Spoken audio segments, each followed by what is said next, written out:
Hello, everyone, and welcome to Wizzo Talk. Why Wizzo Talk? Because I want to know, don't you? Here at Wizzo Talk, I play it like you said, uncut and unedited. So make sure you subscribe so you don't miss out on all the hot topics yet to come. You have a hot topic you'd like to hear discussed on Wizzo Talk? Hit me up in the comments. Yeah, I have a talk messing up on my intro again, like I always do, but I will keep rolling with it anyway.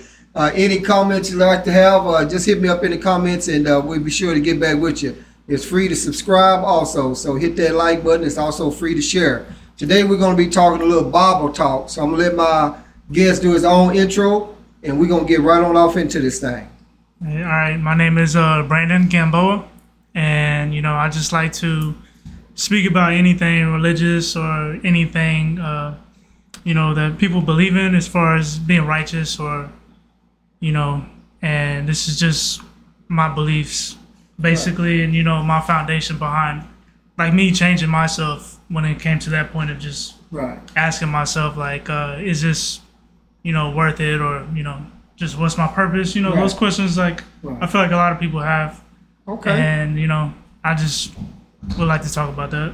Okay, that's good. Well, I just have a few questions that I'm going to ask you just to kind of get to know you, let the public out there and everyone, all the viewers get to know a little bit. And then right after that, you can just go right on into whatever it is you like to share with them. And I'm going to tell you myself, I don't know a whole lot about the Bible. I just know very little bit, well, maybe what I read a little bit as a kid. But for the people that's out there watching, you can see Wizzo Talk, we cover it all. I'm all over the place.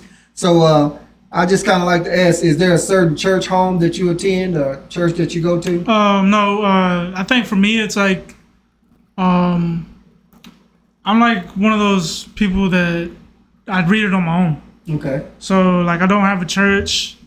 I've sort of decided to study it on my own and sort of, try to find my way, that way. Okay. And, not to say like I wouldn't want to find a church, but it's real complicated once you start getting into it. Like you start realizing just the differences between somebody that's integrated in the word versus like an agenda based type of talking. Okay, yeah, everybody don't have to have no church home. Well, then I heard you say you've been reading and studying. So how long have you been reading and studying on your own? Let's see, probably about almost 10 years now. Just been from front to back. It all started from I guess my grandpa passed and he left like the Bibles, right? You know? Okay. And I think it was like a year or year and a half passed whenever he left the Bibles, and they always sit on my dresser. So one day, like I was just I was like into drugs at that time. So I think I was like, I had this great idea, like, what if I just got high and then read the Bible?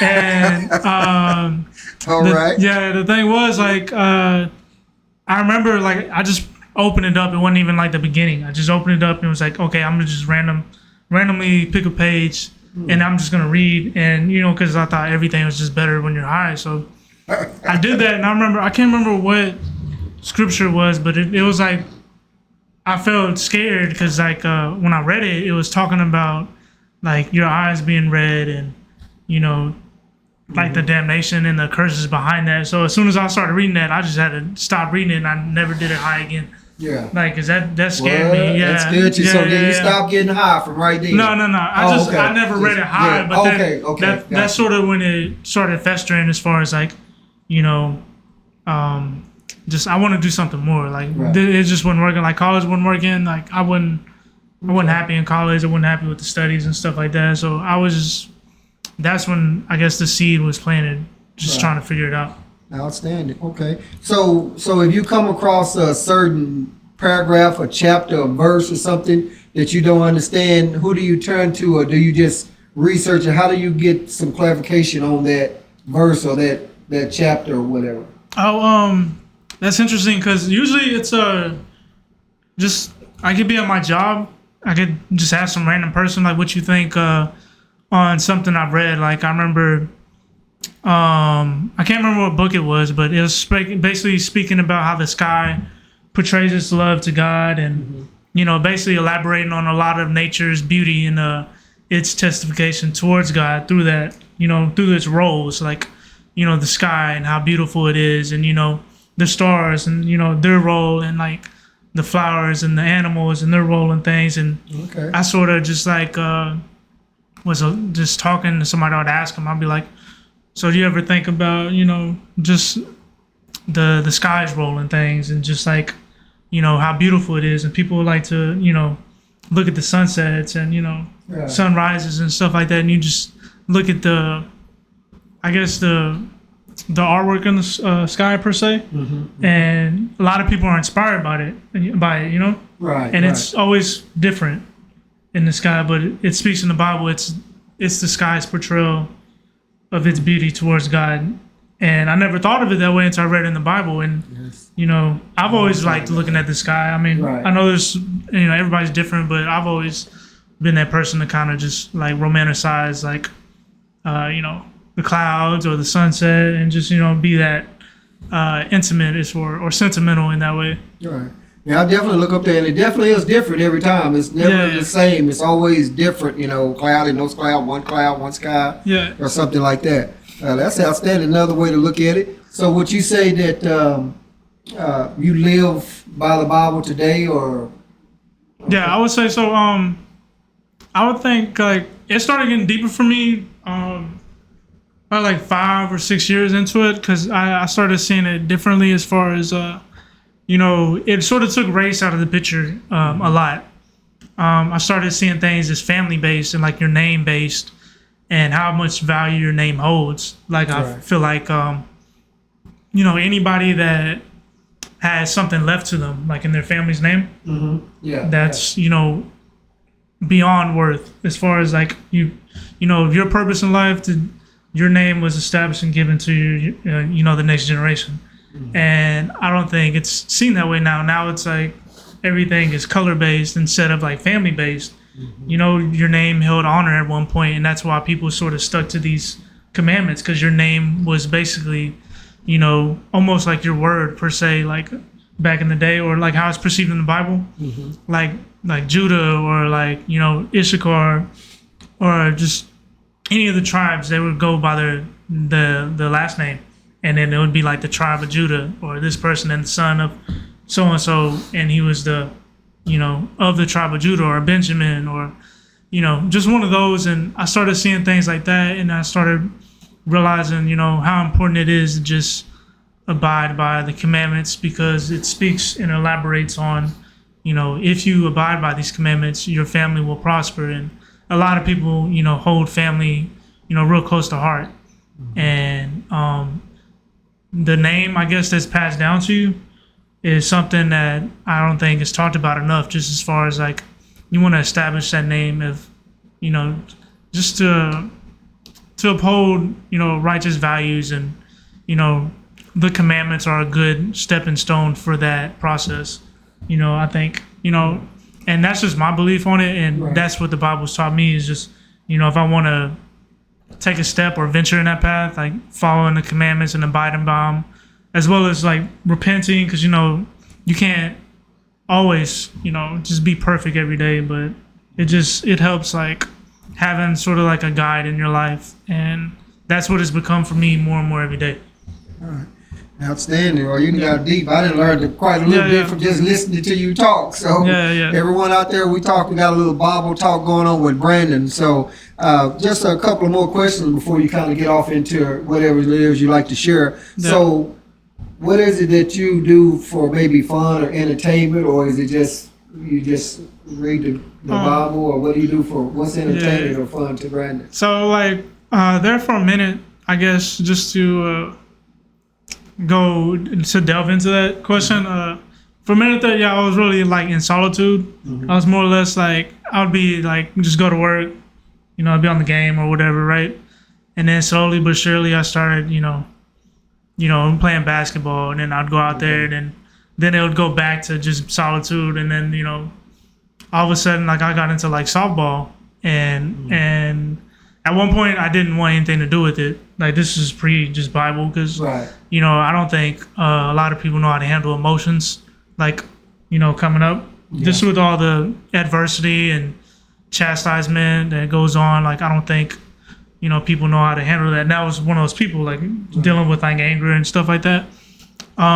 So I didn't really, know how to like handle, that anger towards like baseball. Right. So I just let it go. But then softball came around, and that's what I'm doing now. I've been doing that for probably like 3 years. Oh, that's what's up. Okay. Yeah, I met a lot of good people.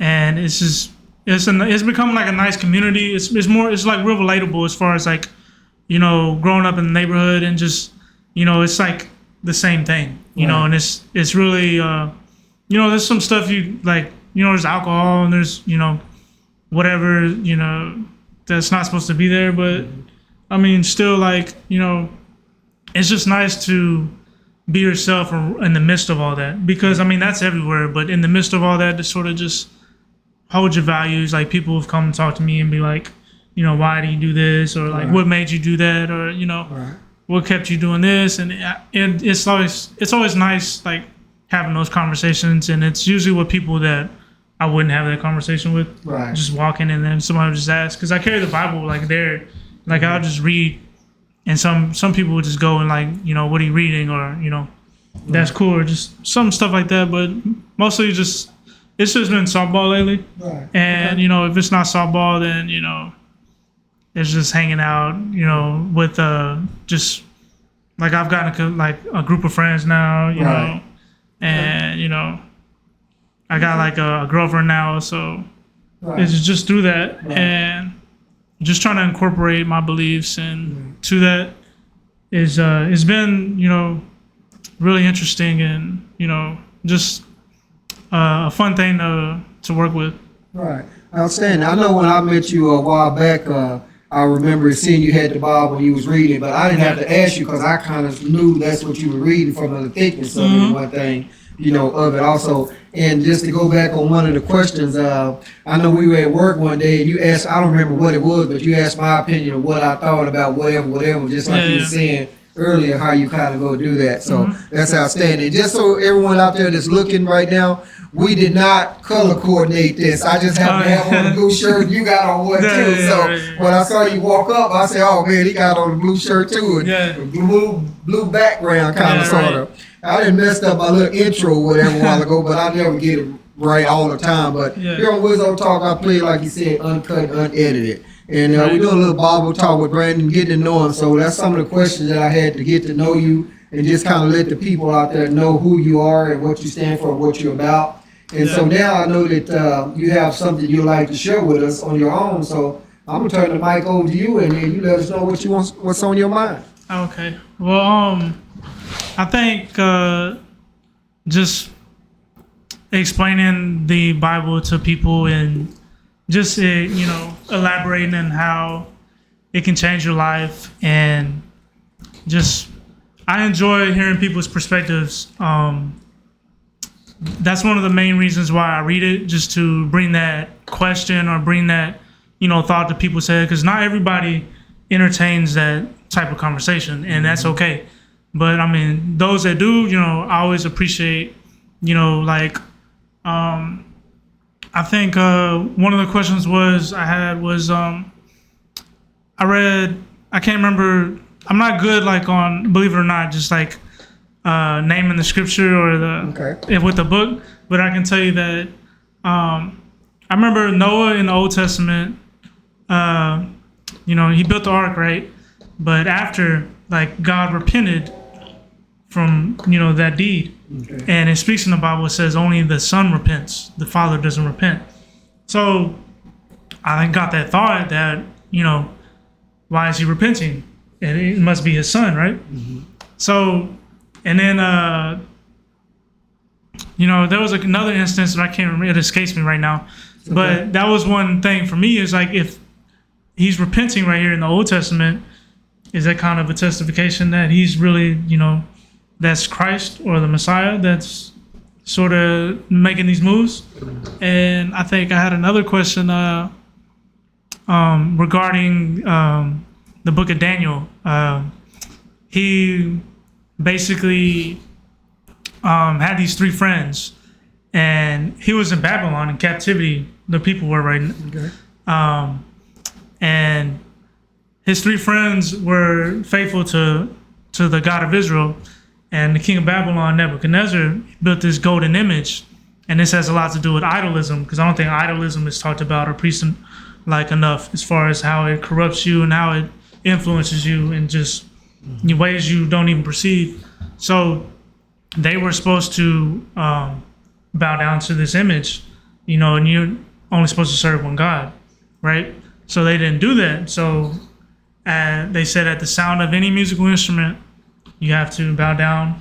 They didn't. The king was furious, so he threw him into the pit, which was like fire, and he turned it up 7 times its normal like degrees. Right. And it was so hot it killed like the strongest men in his army that tied him up. But one of the people said, like, did you not throw 3 people in there? But I see 4, and one is like the son of God. And so it's interesting to me because they said this 4th person looks like the son of God. And this is the Old Testament. It's the book of Daniel. Mm-hmm. So, and in another instance, like in I think it was Genesis, or I can't remember, maybe it was Exodus, but Moses in the burning bush happened, and that was on fire. And he was speaking to it, as well as on the mount when he got the commandments, it was on fire. And it speaks to fire as a judgment, more or less, than something that burns everything. It's like it elaborates on the elemental, background of it.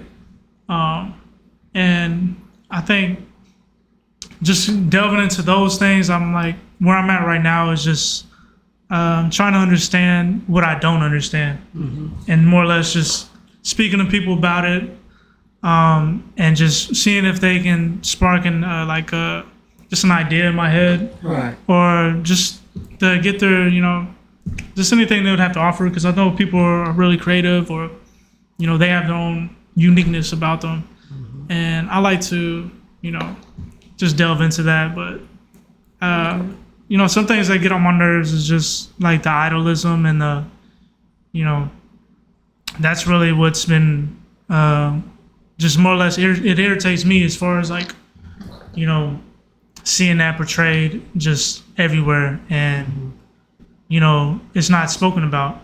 Like it talks about in the Bible, like worshiping like gold and silver and bronze and things Right. of that, and going after things that are made with man's hands. And it speaks of like the curses that come with it, and it says like, you'll be drawn away. Like, I think in the book of Daniel again, Nebuchadnezzar's son, which you ever heard of the writing on the wall? No. You've heard that saying though, right? I heard Writing that on the wall? saying. Yeah, I heard So, the saying. Yes. Like his son, Nebuchadnezzar's son, was throwing a banquet or a feast, and he's like, Israel's in captivity, so he told them to go get they had his temple in Jerusalem, and he told them to go get the gold and the silver out of there, and they're going to drink out the cups. So they did that. When they did that, in the midst of them like drinking and celebrating like the gods of wood and the gods of silver and gold, they see this hand that's writing on the on the wall, and it's it's in a language they don't understand. So I think the queen remembered Daniel from prior, because he had to elaborate a dream for Nebuchadnezzar, and they brought him in and sort of like asked him to elaborate what was on it.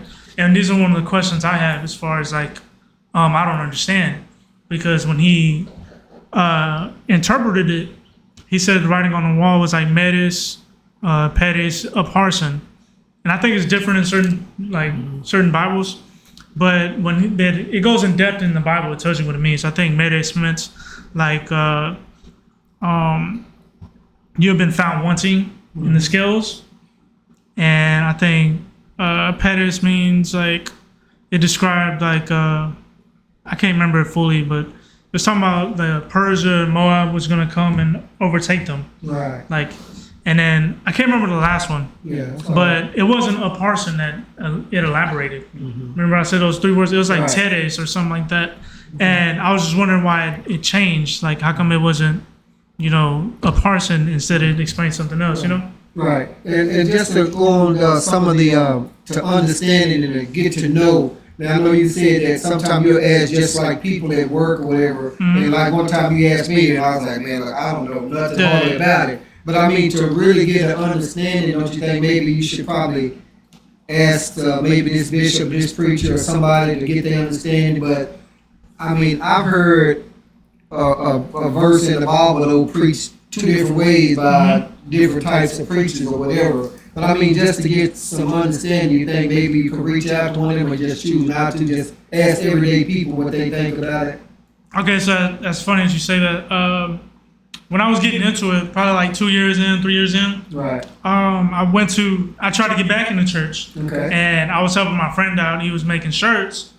And it was in the church. And so the priest's office was like right there in the hallway, right? So I seen the priest and I was like, it's a perfect opportunity to sort of ask this question. I can't remember what the question was, but I remember asking him, maybe it was,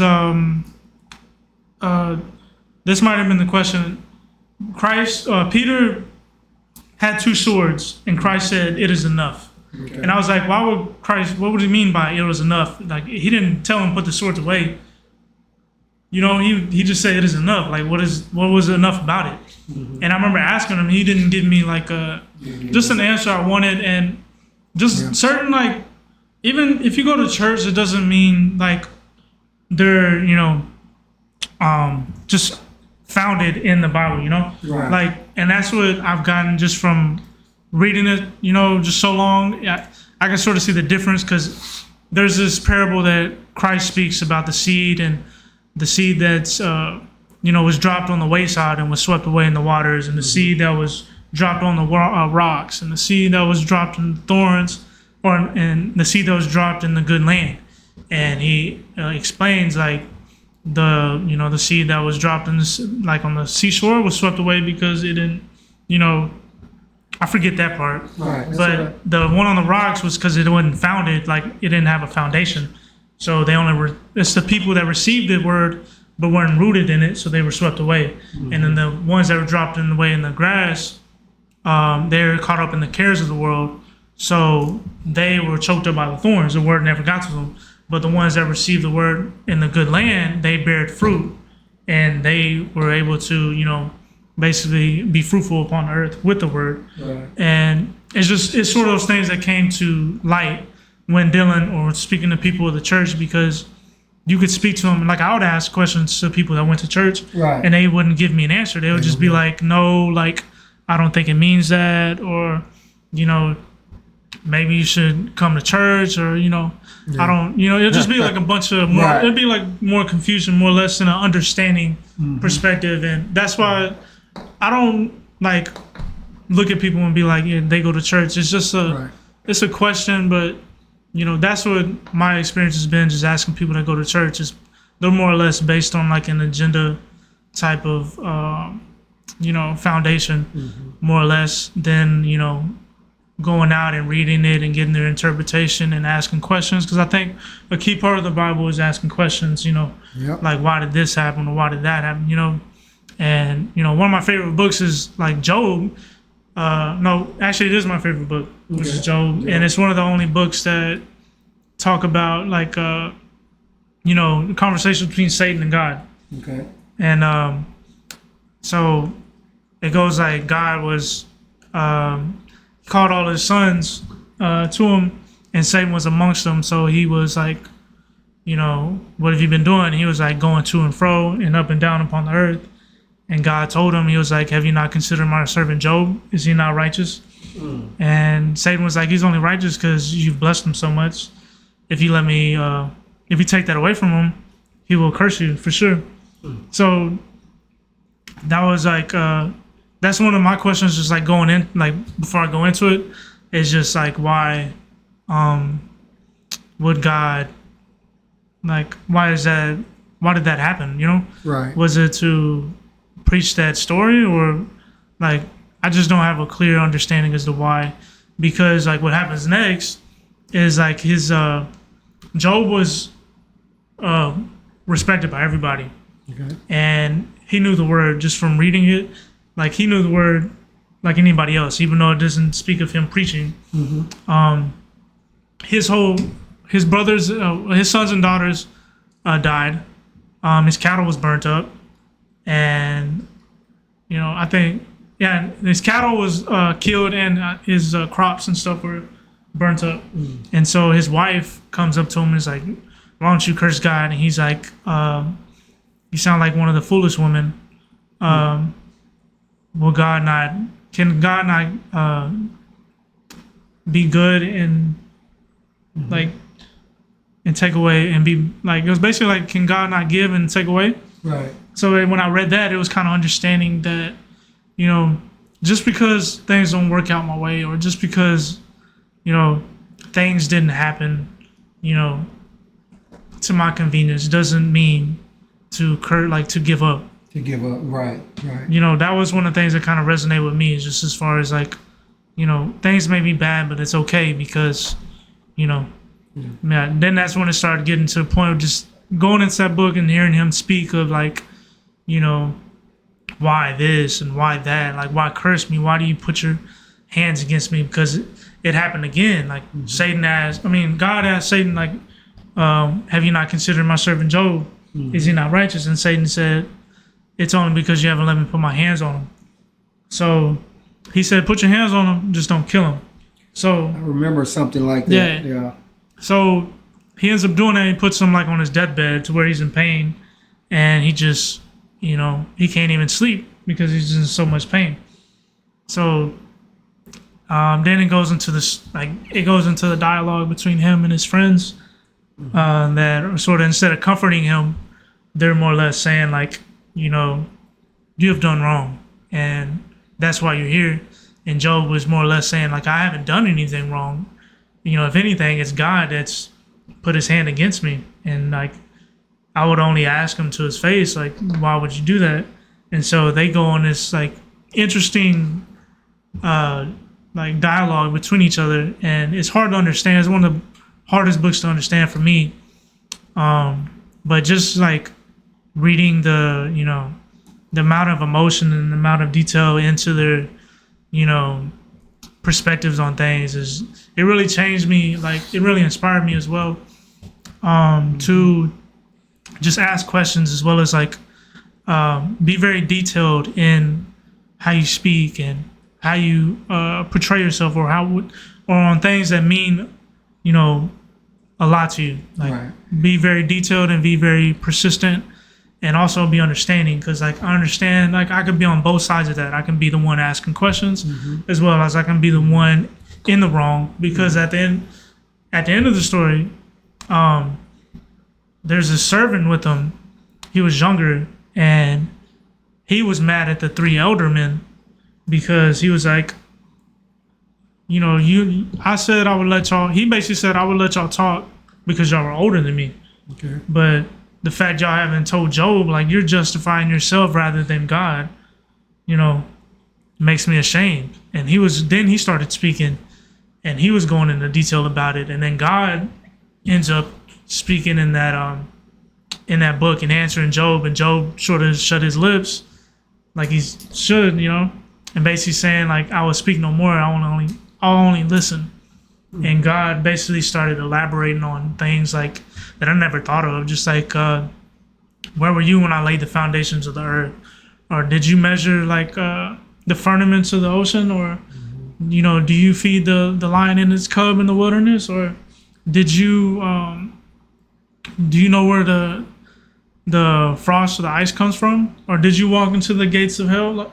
And just starting going into detail about things like that, mysterious things I never really, even questioned, as far as like, where did this come from or that come from? And he's asking Job, like, were you there when I was here? Were you there when I did that? Or were you there? Like, how would you know? So why would you question me? And then, after reading it a while, I started piecing things together, just as far as like, this scripture says this, or this saying was like here 3 times, like I think one of the interesting things to me is like, I don't celebrate my birthday anymore because in the Bible, Job curses his own birthday because of all the misery that he encounters.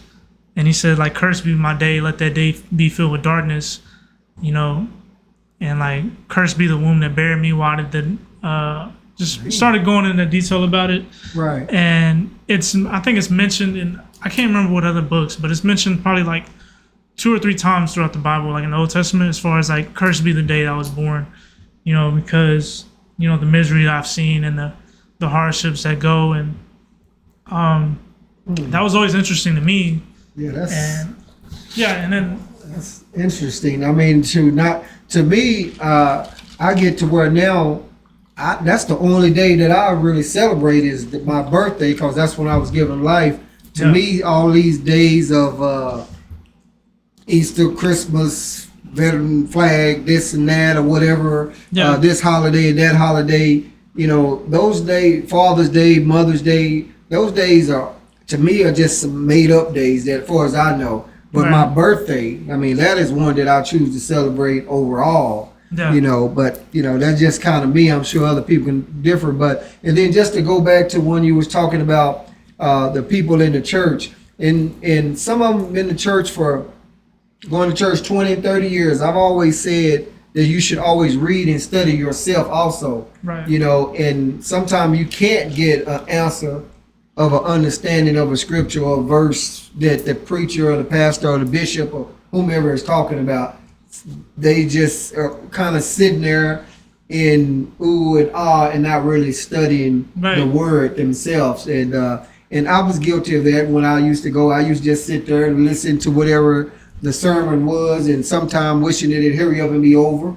Right. You know, and stuff like that. But here you are, you know, at a young age, you know, you didn't read the Bible from cover to cover and getting your own understanding of it also, and reaching out and living.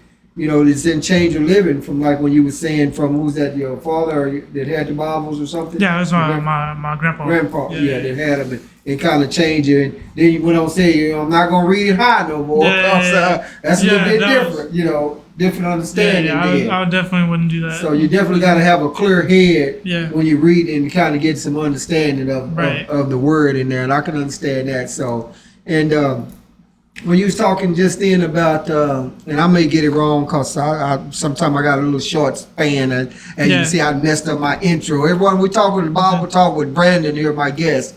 But when you were saying the devil took, I believe it was Job, was it? Yeah. And God told him, well, you can have him, you can do whatever, but just can't kill him. Right. So did I miss it? Did Job keep the faith, or did he start cursing God and saying, you know, whatever? So did he keep? I guess that's what it was. Was it test? Yeah. So after God basically stepped in and interceded the whole argument that was going on or debate, he ended up gave his judgment and was like, you know, Job, you will be blessed with twofold.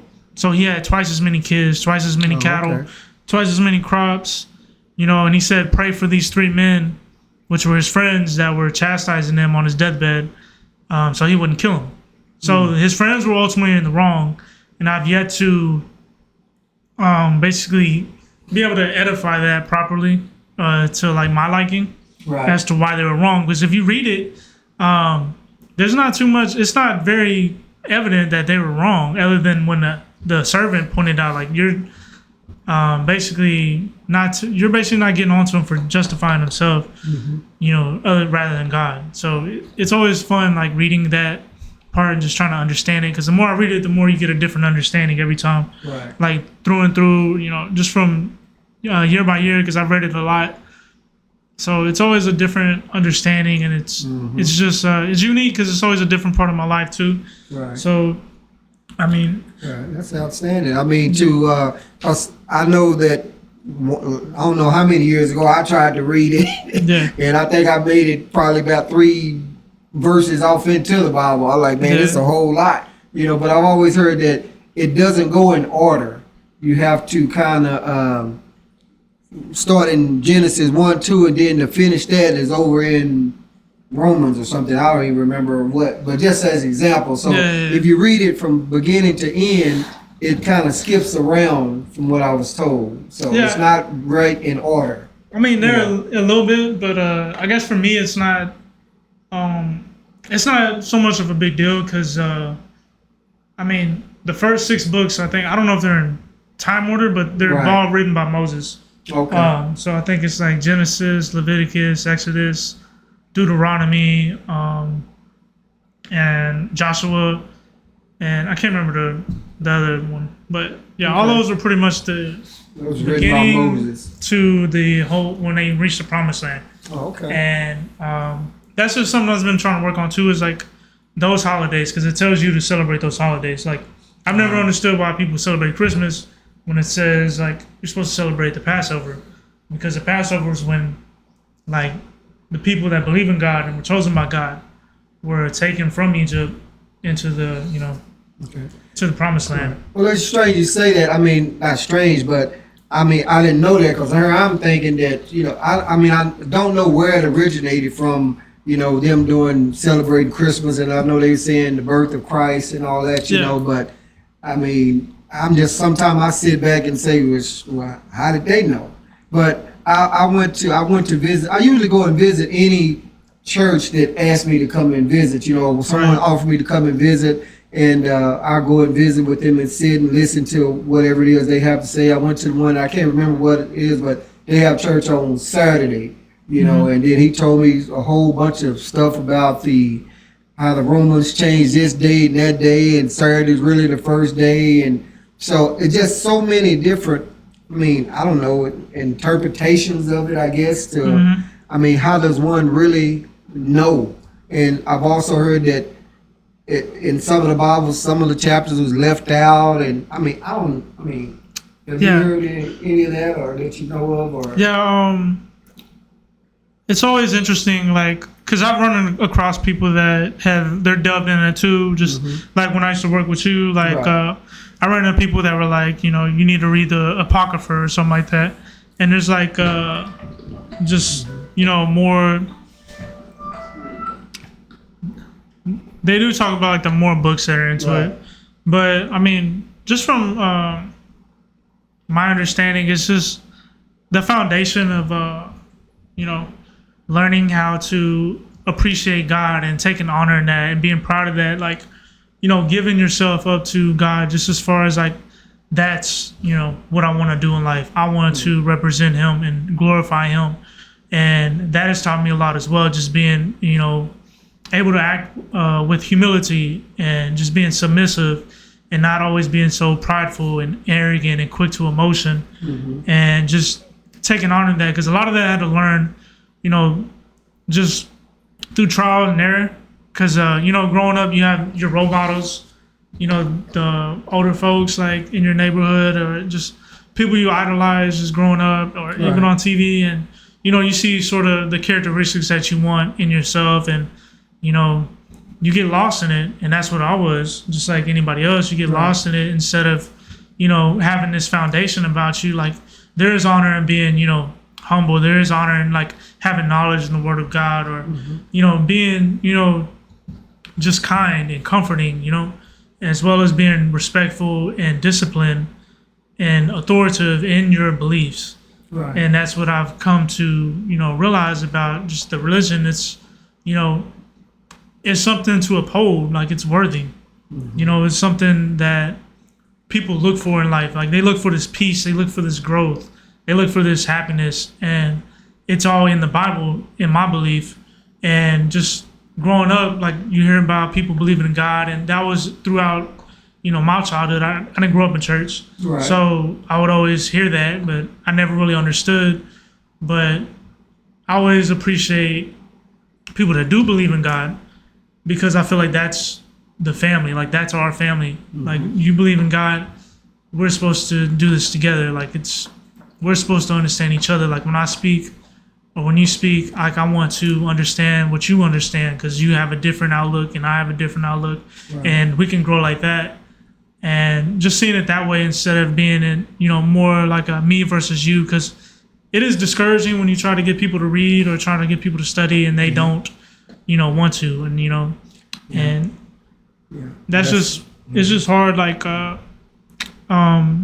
deal with, because sometimes you feel alone, like in that, like you're the only one that's trying to uphold these values, and you know, just walk this way of life as far as like, you know, you don't want to cuss no more, or like you don't want to, you know, just do things that would lead you into that area of just, you know, path outside of, you know, this righteousness, you know. Right. So Well, that's and you've been going at it and reading and studying this for 10 years. yeah, That's outstanding, because some days now, I mean, people don't even read a whole text correctly Right. or whatever. They don't want to read, you know, especially, you know, as me speaking as a black person, you know, from back when we couldn't read, you Yeah. know, now to this day, you still have some people that don't want to even try to read at all. But, Right. you know, just your thoughts on now. So I have some friends of mine, and, you know, I'll be out and, I go to swing dance events and swing dance functions and stuff like that. Mm-hmm. And so I invited one of my friends out, and they say, no, I don't do none of that stuff. I dance for the Lord, or I dance for Yeah. God. But I mean, is that wrong for them to? Because in this community, this swing dance community, so to speak, it's like thousands of people that Mm-hmm. go and that's in the church and blah blah blah. But I mean, is that like a bad thing, you think, or she, you know? well, it depends, because like your perception could easily be, you know, just different as far as like maybe there's idolization in there. I mean, like in the swing events, like are there like statues and there's like dedication or memorials in there, like Just music and dancing. so. I mean, it's all perspective. Like in that area, like just you give a detailed like if you only dance for God, like you know, what else are you doing for God that, you know, kind of steer me in the right direction? Like, am I doing wrong? Like how, like paint me a picture. Like that would be the question I would ask, because like Right. you know, if it's that, you know, I guess if it means that much to you, then, you know, I would just ask, like, give me a detailed picture, or, you know, give me what your thoughts on it are. And Right. I would just go from there. Like, Right. you know, it's kind of hard to say just, you know, just from that Right. sort of tidbit, but I can see why she would say it. But Right. Yeah, I'm not sure. I guess because maybe Steve was thinking that I'm not even sure. I can't really say. So I'm gonna ask you another question. If you choose to answer, that's fine. Or if not, you know, it's either way. Because like I said, it's uncut and unedited here on Right. Wizzo Talk. So sometimes I don't never know what I'm gonna say. I messed up my own intro, but we doing a little Bible talk with Brandon. Yeah. And then so they have different views on prayer and stuff in school. So just to, you know, do you want to touch on that, or you just want to kind of leave that alone, or you have an input that you might want to give on that? yeah, you mean like, Should they pray, or should it be prayer in school, or?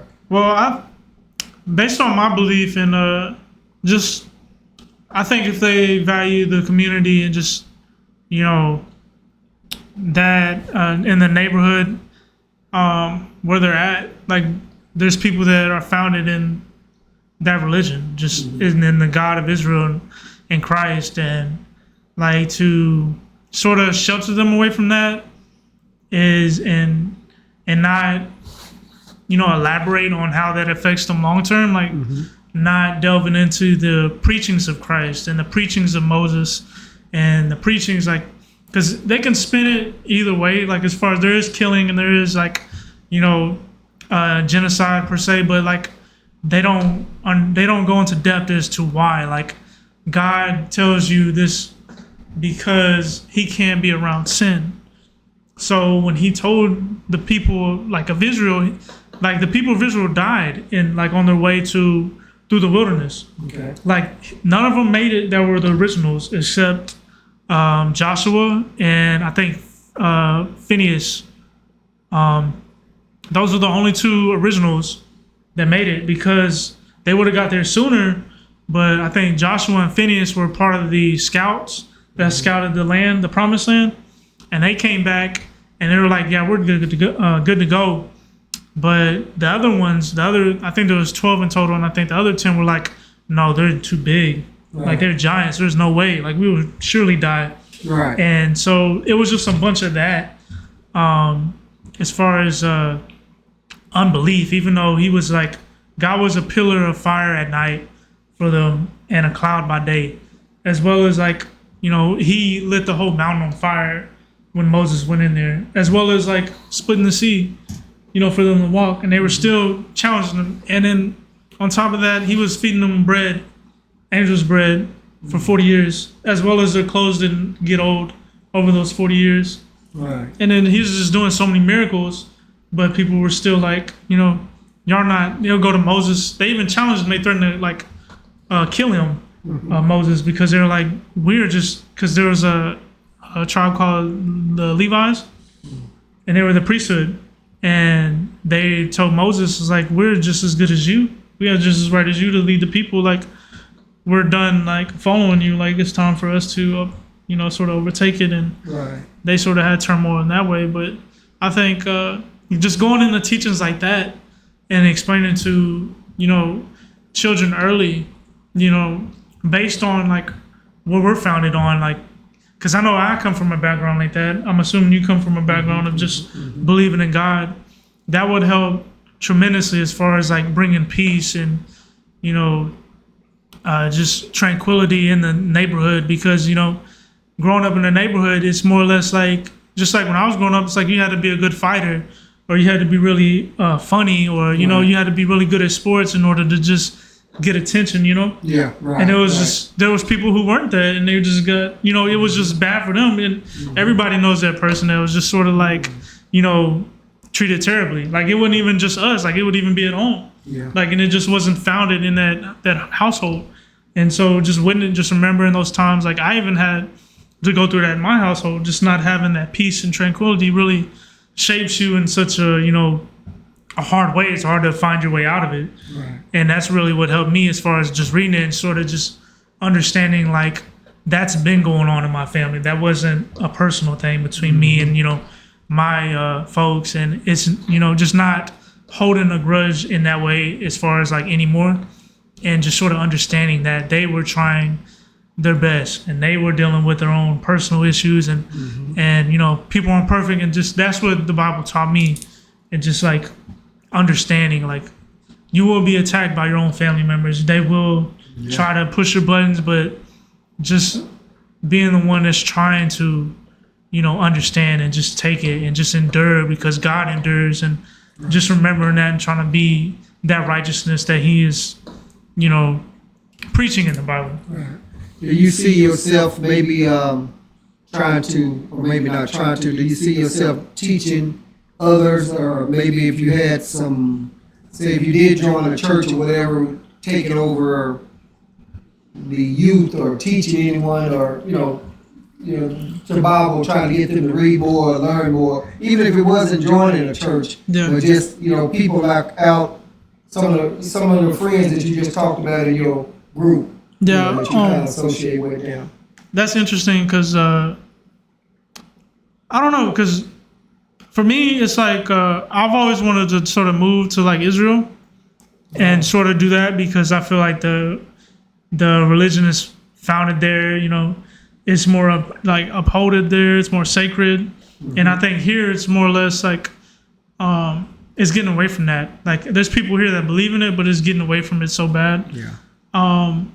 And there's just like reading the Bible. There's signs that point to that, just like through idolization, and so. Just to sort of, I guess, invest myself into this area right here. Like, I've thought about that, but I haven't come up with an answer yet. But that does cross my mind because I want to be able to speak to that. Like, I want to be able to, be bold in that way. As far as like, I want to give my interpretation on it and my stories on it, and be like just strong and speaking that, because I think like. We're not supposed to be strifeful, but when it comes to anything disregarding or challenging, those commandments as far as like judging righteously or, upholding values or basically standing up for your God and enduring and like learning where to apply your strengths. Like, I think that's, something to uphold and it's of value. So that really taught me as far as like when to pick and choose, when to react, and when to sort of endure and just, keep trying to see the brighter side of things and sort of try to uphold that peacefulness, Exactly. Do you think that any of your friends look at you kind of differently, like, oh, he think he's too good because he's reading the Bible, or he think he's that, or they ain't kind of like judge you on anything, or they just kind of like accept it, you know, hey, this is who I am. That's, you know, like they judge you any kind of way. Well, I think when I first started doing it, you sort of get away from the normal people I was like around, because it's just it was a change in lifestyle, which, it happens. Yeah. But I think the friends I was like grounded with, they understood, and they would like answer any questions, and anything I thought was interesting, they would sort of like think about it, and they would take it to heart, even if they couldn't answer, or if they just wanted to think about it. And that's what I value, like just somebody that can hear you out and just try to understand you. That's more, it's worth more than just so much, like in life, just as far as like trying to put a price tag on anything. Anybody that can give you that understanding, or that time and effort, as far as like that conversation that means something to you, that's a lot. But I think here, like lately, like there's people that's gonna be jealous, or see it some type of way, as far as like it's not that, like even in job, like reading I think asked somebody to get on to me like at my new job for reading the Bible, and saying like the company doesn't pay you to read the Bible or something like that. Yeah. And it's just like it's interesting, because it's just like some people just say stuff just to say stuff. You're right. So it's just more like, unless you go into it, then I could be like, okay, so like, what are you really trying to say? Yeah. So, but I mean, there's like instances, but nothing really too crazy as far as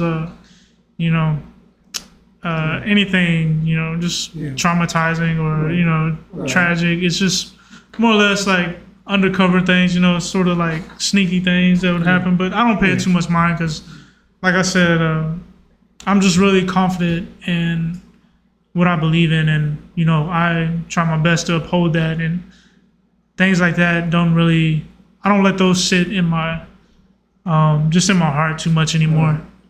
Yeah. Yeah, and he's probably some of the ones that just don't understand it, don't know nothing about it, and just trying to, I don't know, say something about something negative, is trying to say something positive about it, and sometimes to me, when I was talking about the schools and different things like that, there's so many tragedies and so many deaths and so many things going on, and they don't want prayer here, they don't want prayer there, but yet then as soon as something happened, they ready to say, well, let's pray for them, or let's do this for them, or whatever. Yeah. But no, you don't want it over here. But now you want to go on and say, well, let's pray for them, or whatever. Right. And I had a preacher tell me one time before, and he told me, when people sometimes they be telling you, I'm going to pray for you. He told me, he said, Wizzo, they ain't doing nothing but lying. He said, because if they don't write your name down right then, they're not going to pray for you later on when they sitting down at night, or if the ones that do pray or whatever, they're not going to remember. Because if I talk with that person that day, and this is what this preacher told me, he said they're not going to remember that. If you didn't told them about some incident or something to now, and then they're going to tell you later on, or tell you, I'm going to pray for you. Whenever they do their prayer that night, your name probably already gone out of their head. Well, maybe they don't have to call your name. I don't know. But I'm just bringing that up because when just talking about prayer, and that's one of the things that this preacher told me, they don't do it right then, they're not going to remember to do it. Yeah. So, I understand that. I can't say I don't think sort of similar in ways, like depending on how I feel, because some days you just are agitated and frustrated. Right. So it's more or less like I don't want to hear it. Like I'm tired of the lies. I'm tired of the surface level cares, and just things like that. The shallowness. Like some days you just get tired of it, and it's okay because we're weak at times, and so that's why I feel like that's why I need the Bible. It's just because I now understand, like, it's okay to say, like, I'm weak, like I'm agitated, I'm frustrated, and it may come out like that. I may be like, I don't want to hear your just anything that's not deep or rooted. But I would say, like, on the other side, just to be like, I wouldn't always perceive it that way as far as anybody saying I'm gonna pray for you. Maybe they will. I mean, you don't. I mean, I imagine you're not gonna care enough to be like, "Did you pray for me the next day?" Right, exactly. So I mean, maybe they will, maybe they won't. The important thing is that they're praying, and if they're praying every night, then glory be to God. Right. Yeah. So right. Well, that's another good way to look at it. Well, I'm gonna just tell you, I think it's outstanding for you to been and read the Bible from cover to cover and still off into it, 10 years later, because everybody can't say that, and I'm sure there's probably some pastors out there probably too that maybe just read a little bit for when they get ready to prepare their sermon for the next day or something like that, and doing some research. And I don't know for a fact, but I'm just saying that it's probably some out there that hadn't even read it cover to cover like you have. Yeah. And then reading it, then understanding it also, and cross-referencing it and stuff like that, so it may be something, it may not be. I don't know. But for those out there that's looking on right now, we're just doing a little bit of talking about Bible with Brandon, and he enlightened me and told me quite a great deal about what I didn't already know and don't know, and of course it hadn't inspired me to pick it up and read it yet, but I know where it's at if I ever need it, Right. But to each his own, and I think it's just outstanding for you to read it at such a young age. I don't know your age, you don't have to tell the world, but I know you're younger than I am, and it's outstanding to do that. And maybe some of the other ones, would pick it up and find a little faith and read a little bit. It may be a little something, but to understand it, I just think it's it's outstanding. So, well, I appreciate that.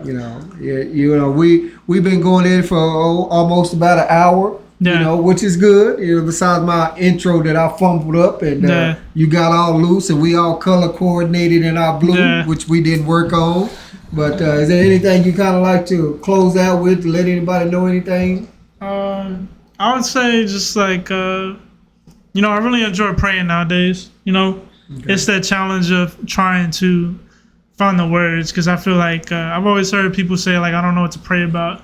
Like, even though I read it 10 years, like, it's still hard to look within yourself and be like, I gave everything in that prayer, or, I was really accepting of that prayer. Like, I can go to sleep. Like, there's most of the time it's like, I feel like I didn't say or do or put everything I had in the prayer. It was more like a half effort. And, not every time I pray in the day or pray in the night, or when I pray over my food, it doesn't always feel justified. And, I don't know, I can't say if that's okay or not, but I would just say just from, that challenge of trying to reach that threshold as far as like being one with, that peace within yourself whenever you say a prayer, and, knowing that you put your heart and effort into it. That's something that I enjoy just trying to find nowadays. Right. Right, that's outstanding. And just speaking on prayer like that, I was at work one day, and I was down on one knee, and I was stocking some items. So one lady come by, and she say, and I think she was probably being funny, I don't know, but she said, "What are you doing down there, praying?"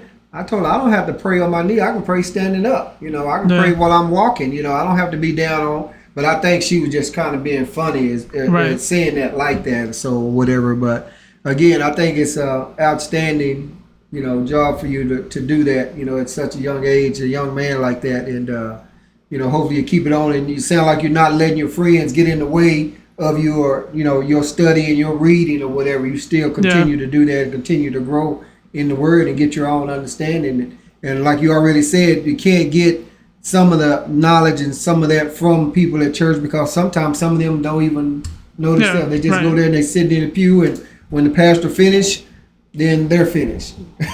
Probably never pick it up and never read or study anything themselves. So, if that's being all that you like to share with them, I'm going to thank you for coming on as my guest, and at such short notice, because I originally had you scheduled for the next week, but didn't know that till I looked at my calendar and didn't have my glasses on when I was reading.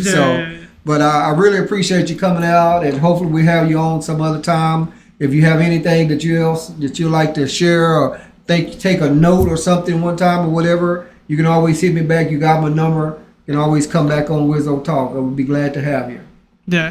So. Well, I mean, I said my girlfriend's probably watching, maybe. So maybe just to shout her out at the end. Okay, all right. That's what's up. What's up. Yeah. Well, everyone out there, I thank you for watching. I am Paul Wizzo. Remember, it's free to share. It's free to hit the like button. You know, I appreciate your support. Thank my guests for coming on the show. I am Paul Wizzo. Holla at your boy.